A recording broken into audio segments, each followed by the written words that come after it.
আজই ডাউনলোড করুন আর এনজয় করুন আপনার পছন্দের শো। বুঝলাম যে তুমি আমাকে সত্যিটা বলবে না। ধর ফোনটা, ফোনটা বাজছে অপু, ধর।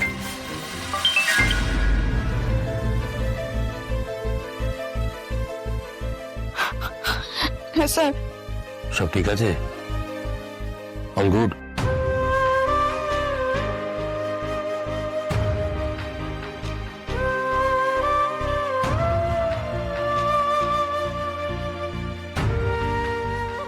তুমি আছো? হ্যাঁ স্যার, আছি। ঠিক আছে, সব ঠিক আছে। না, সব তো ঠিক নেই, এটা তোমাকে দেখে আমি বুঝতে পেরেছি, তাই জন্যই তোমাকে ফোনটা করলাম। তুমি বলছো ঠিক আছি, কিন্তু তোমার গলার স্বর তো সেই কথা বলছে না। না না না স্যার, কিছু হয়নি। দেখো অবর্ণা, কিছু তো একটা হয়েছে।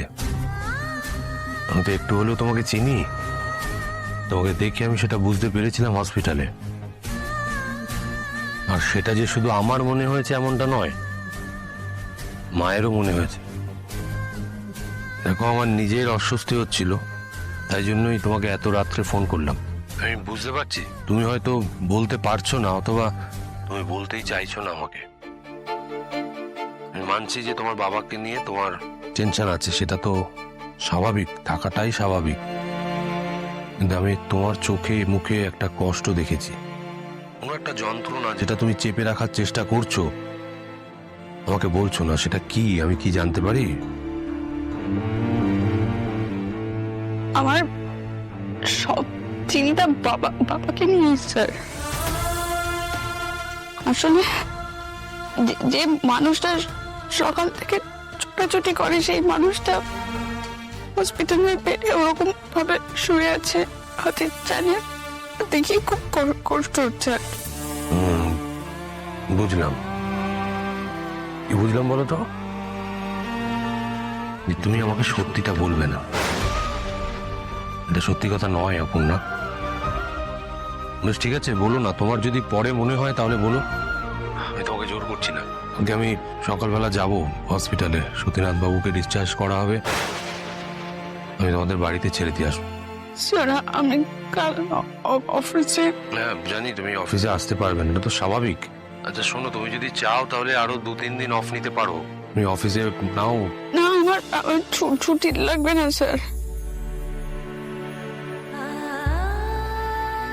ঠিক আছে, তুমি রেস্ট নাও, কালকে দেখা হচ্ছে। Good night.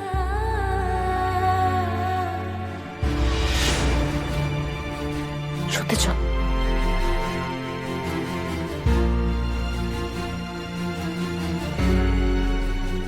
কাল স্যার আসবেন বলেছেন, আমি কি ওকে বারণ করে দেবো? এখন যে পরিস্থিতি হয়ে আছে, আমার ভয় লাগে কখন আমাকে কি নিয়ে কি হয়। অপর্ণার কথাগুলো স্বাভাবিক লাগলো না, এরকম যেন একটা কিন্তু কিন্তু ভাব,